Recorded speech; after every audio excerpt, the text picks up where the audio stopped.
नमस्कार। एक बार पुनः स्वागत है आपके अपने चैनल रघुवंशी क्लासेज पर। आज हम उत्तर प्रदेश माध्यमिक शिक्षा सेवा परिषद द्वारा प्रस्तावित कक्षा 10 हिंदी के काव्यखंड में धनुष भंग चैप्टर का अध्ययन करेंगे, जो कि काव्यखंड में दूसरा चैप्टर है। इससे पहले हमने इसके 3 भागों का अध्ययन कर लिया है। आज चौथे पार्ट के साथ आज हम उपस्थित हुए हैं।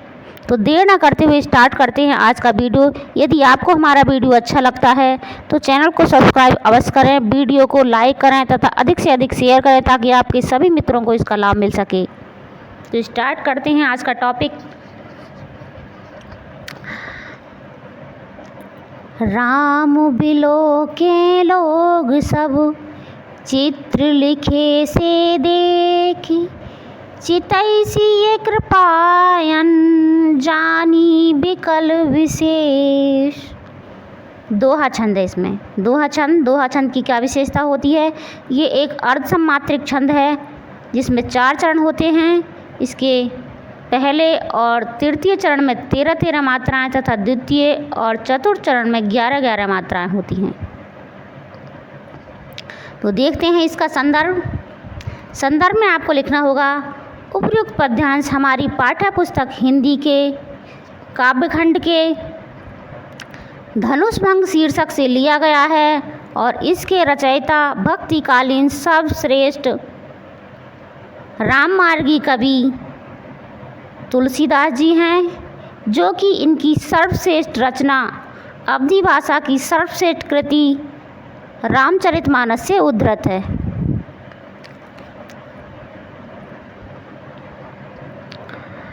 देखते हैं। राम बिलो के लोग सब चित्र लिखे से देख, यानी इसमें उस समय का वर्णन है जब रामचंद्र जी धनुष तोड़ने के लिए जाते हैं। तो वो देख रहे हैं कि मनुष्य मुझसे क्या अपेक्षा कर रहे हैं। वो सभी मनुष्यों की तरफ देखते हैं कि सब मनुष्य मुझसे क्या चाहते हैं, धनुष तोड़ना चाहते हैं या नहीं तोड़ना चाहते हैं। तो वो पाते हैं कि सभी लोग चाह रहे हैं कि मैं धनुष को तोड़ूं। इसमें उसी समय का वर्णन है। राम बिलो के लोक सब चित्र लिखे से देख, चितैसी ये कृपायन जानी बिकल विशेष। रामचंद्र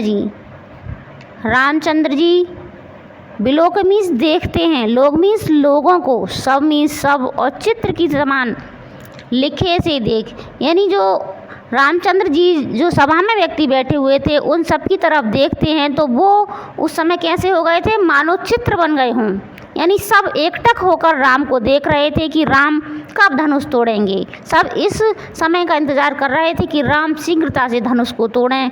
तो राम बिलो के लोग सब, राम क्या देखते हैं, राम देखते हैं कि सभी लोग कैसे बन गए हैं, एक चित्र के लिखे, यानी चित्र के समान, एक पिक्चर के समान, एक तस्वीर के समान उस सभा में बैठे हुए थे और सब उनकी तरफ देख रहे थे कि राम कब धनुष को तोड़ेंगे।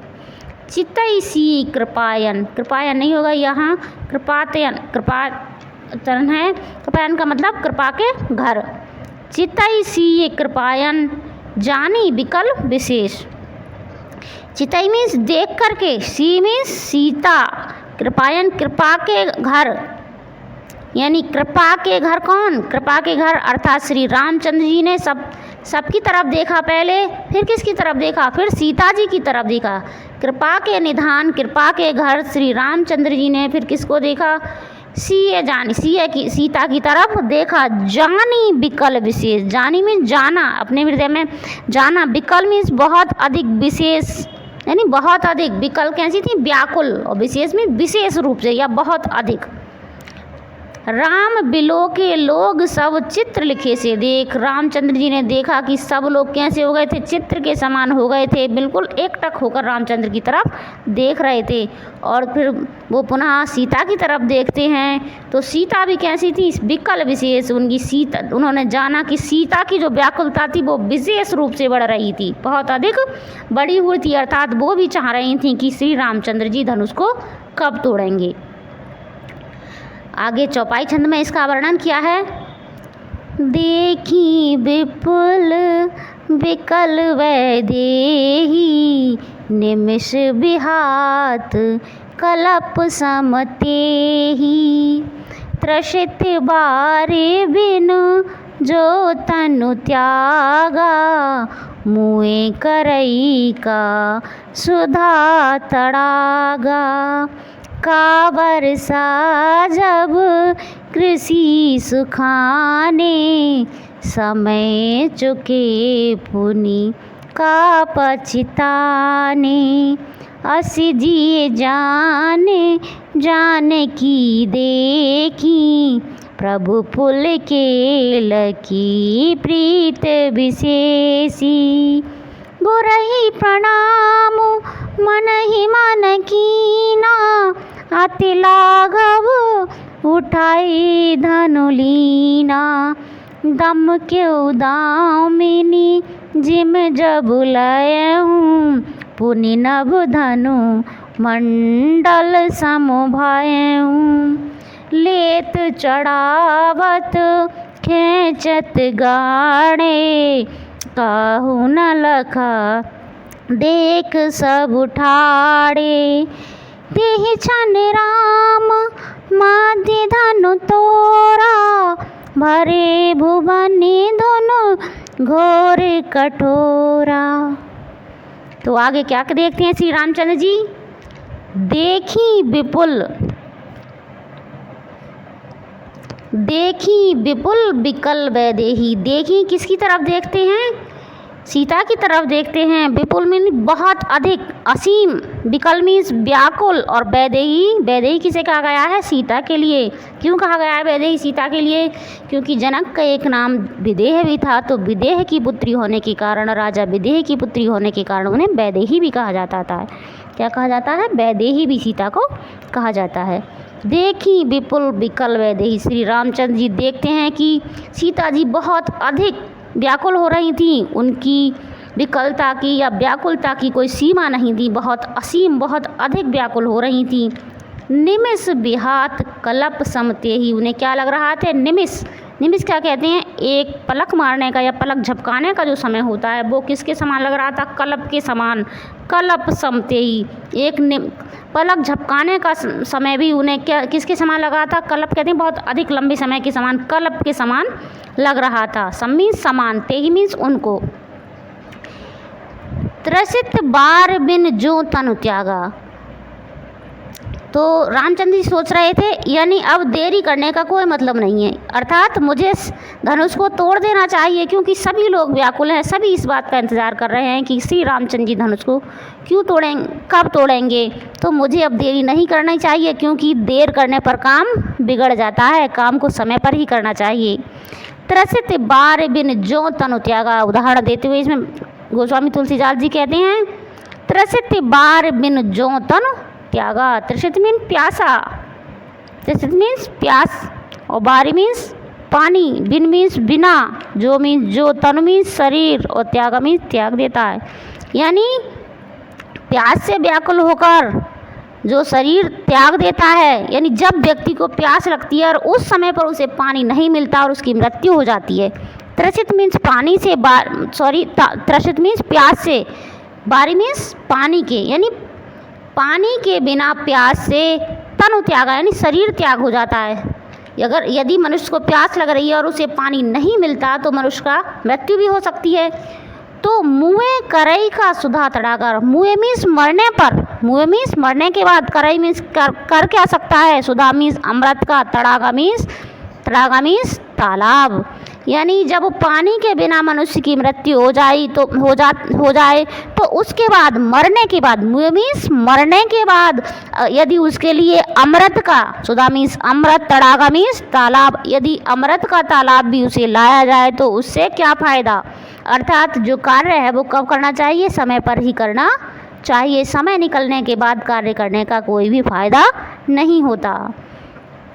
का वर्षा जब कृषि सुखाने, का वर्षा जब कृषि सुखाने, यानी वर्षा मीन्स वर्षा, सब मीन्स सब, कृषि मीन्स कृषि, खेती, सुखाने, यानी वर्षा, कृषि सूखने के बाद वर्षा होने का क्या फ़ायदा। कृषि सूखने के बाद वर्षा होने का क्या फ़ायदा। समय चूक पुण्य का पछताने, और समय जब निकल गया, चूक में चूक हो गई या यदि समय व्यतीत हो गया तो पुनः पछताने से या बाद में पछताने से क्या फ़ायदा।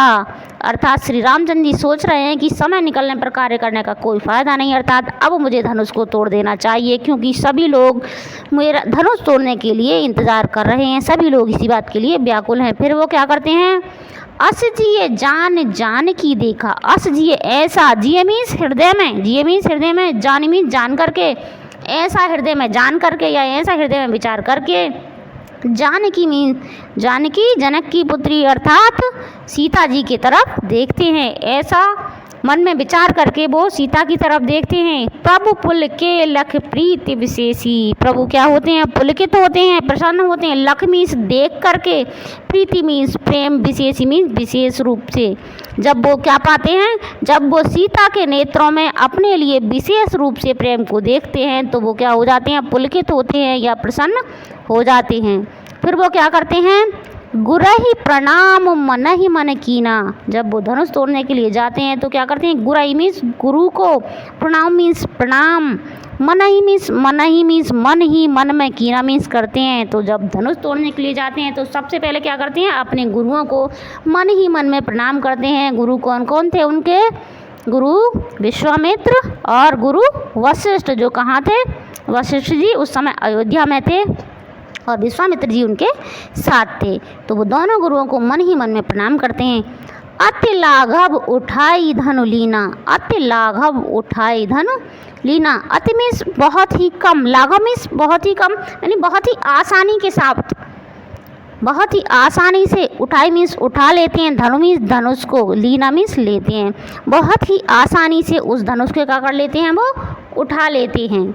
दम के दामिनी जिम जब लय हूँ, और क्या होता लगता है, जब वो धनुष को उठा लेते हैं तो दम के मीन्स चमकने लगती है, दामिनी मीन्स बिजली, जिम मीन्स जब वो जिमी जब जिस प्रकार से, जब लय जिस प्रकार से वो उसे उठाते हैं तो क्या बिजली चारों तरफ चमकने लगती है। पुण्य नव धनु मंडल सब भयो, पुण्य और पुनः दोबारा से वह वह धनुष क्या होता है, पूरे उसमें आकाश में के मंडल के समान हो जाता है। अर्थात धनुष कैसे जब वो उठाते हैं तो बहुत बड़ा सा प्रतीत होता है। पुण्य नव मन आकाश मंडल के समान वो क्या से समान भयोमिस हो जाता है। जब वो हाथ में उठाते हैं बहुत बड़ा हो जाता है। कैसे हो जाता है, इस प्रकार से उसकी आकृति आकाश मंडल के समान हो जाती है।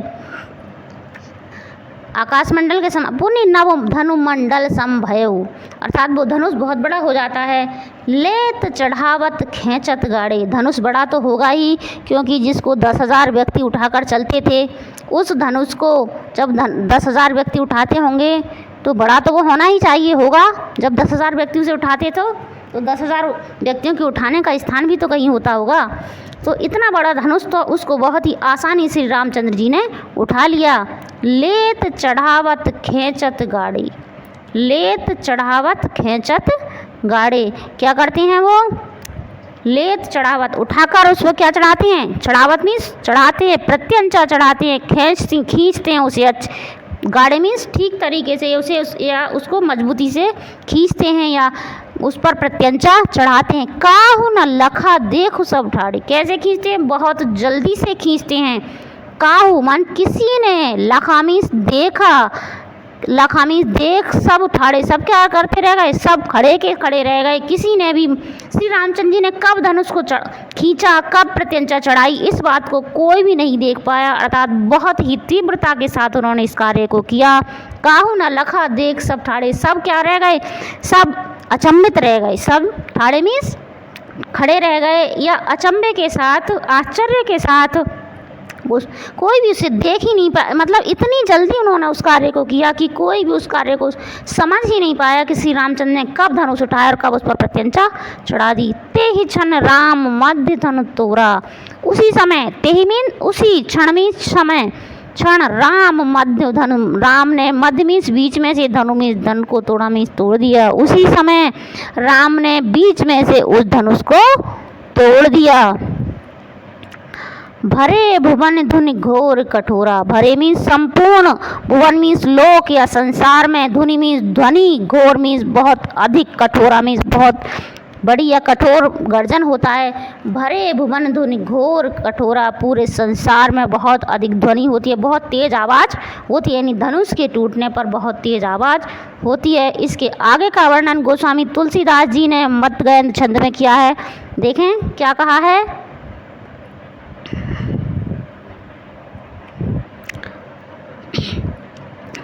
भरे भुवन घोर कठोर, रव रवि बाज तज मारगु चले, चिक्कर ही दिग्गज डोल महि अहि कोल, कूरम कल मले सुर असुर मुनिकर, कान दीने सकल बिकल विचारहि, को दंड खंडेउ राम तुलसी जयति वचन उचारहि। क्या कहते हैं गोस्वामी तुलसीदास जी। भरे भुवन घोर कठोर रव, भरे मीन्स संपूर्ण, भुवन मीन्स लोक में या संसार में, घोर या बहुत अधिक, रव मीन्स ध्वनि। जब श्री रामचंद्र जी धनुष को तोड़ते हैं तो सारे संसार में बहुत तेज ध्वनि होती है, बहुत तेज आवाज़ होती है। रवि बाज तज मारग चले, रवि मीन्स क्या होता है, सूर्य, बाजी मीन्स होता है घोड़े, सूर्य की जो घोड़े हैं उन्होंने तज मीन्स छोड़ दिया, मारग मीन्स अपने मार्ग को या रास्ते को चले गए। तो इस प्रकार की ध्वनि सुनकर सूर्य ने भी क्या कर लिया, सूर्य के घोड़ों ने भी अपने मार्ग को छोड़ दिया, यानी सूर्य की जो किरणें थी वो भी इधर से उधर चलायमान होने लगी। चिक्कर ही दिग्गज डोल मही, चिक्कर मीन्स चिंगाड़ने लगे, दिग्गज, दिग्गज कौन, वही जो पहले भी इससे पहले बना हुआ था ना, 10 दिशाओं के हाथी, दिग्गज यानी दिशा रूपी हाथी, दिशा रूपी हाथी चिंगाड़ने लगे। डोल मही, डोल मीन्स हिलने लगी, मही मीन्स धरती, और धरती क्या होने लगी, धरती हिलने लगी। अहि काल कूरम, कूरम कलमले, अहि मीन्स शेषनाग, अहि मीन्स शेषनाग, और कोल, कोल किसके लिए कहा गया है, बराह, बराह अवतार जो हुआ था, और कूरम जो कच्छप अवतार हुआ था, कलमले मीन्स कलमलाने लगे। यानी जब धनुष की टंकार से धनुष जब टूटा तो उसकी ध्वनि से क्या हो गए, सभी भयभीत हो गए, सभी कलमल हो गए। क्या, कौन कौन, जो 10 दिशाओं को धारण करने वाले हाथी चिंगाड़ने लगे, धरती डोलने लगी, शेषनाग, बराह और कच्छप जो धरती को धारण हुए थे सब कलमला गए, यानी सब डर गए या भयभीत हो गए उस ध्वनि को सुनकर के।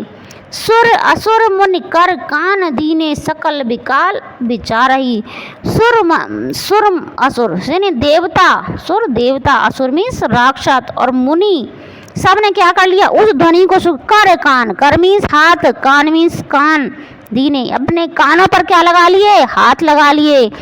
देवताओं ने, राक्षसों ने और मुनियों ने अपने कानों पर क्या लगा लिए, हाथ लगा लिए, यानी वो ध्वनि इतनी तेज थी कोई उसको सहा नहीं पा रहा था, इसलिए उन्होंने क्या कर लिए, उस पर अपने हाथ लगा लिए। सकल विकल विचार, सभी ने व्याकुल होकर विचार किया कि ये किस प्रकार की ध्वनि हुई। सकल मीन्स सभी ने, विकल मीन्स व्याकुल होकर विचार कर रहे थे। को दंड खंडेउ राम तुलसी जयत वचन उचारहि, और जो वहाँ पर लोग उपस्थित थे, कोदंड मीन्स धनुष के, खंडेउ मीन्स टूटते ही, तुलसीदास जी कहते हैं जब राम ने धनुष को तोड़ दिया तो तुलसीदास जी कहते हैं जयति वचन उचारहि, जो लोग वहाँ पर उपस्थित थे वो सभी क्या करने लगे, जयति मीन्स जय का शब्द, वचन मीन्स शब्द, उच्चारण करने लगे, अर्थात श्री रामचंद्र जी की जय बोलने लगे। क्या हो गया, धनुष टूट गया तो जो सभा में उपस्थित लोग थे वो सभी क्या करने लगे, श्री रामचंद्र जी की जयकार करने लगे। इसी के साथ आपका धनुष वंश शीर्षक जो था वो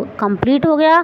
इसके आगे के वीडियो में वन पथ पर जो शीर्षक है कवितावली का उसके साथ उपस्थित होंगे। और यदि आपको वीडियो अच्छा लगता है तो चैनल को सब्सक्राइब अवश्य करें, वीडियो को अधिक से अधिक शेयर तथा लाइक करें। इसी के साथ यदि आपका कोई सुझाव हो या आपकी कोई आलोचना हो तो कमेंट बॉक्स में अवश्य लिखिए, हम उसको पढ़ने का या उसको देखने का अवश्य प्रयास करेंगे। इसी के साथ स्वस्थ रहें, मस्त रहें, आपका दिन शुभ हो, रात्रि मंगलमय हो। जय हिंद, जय हिंदी।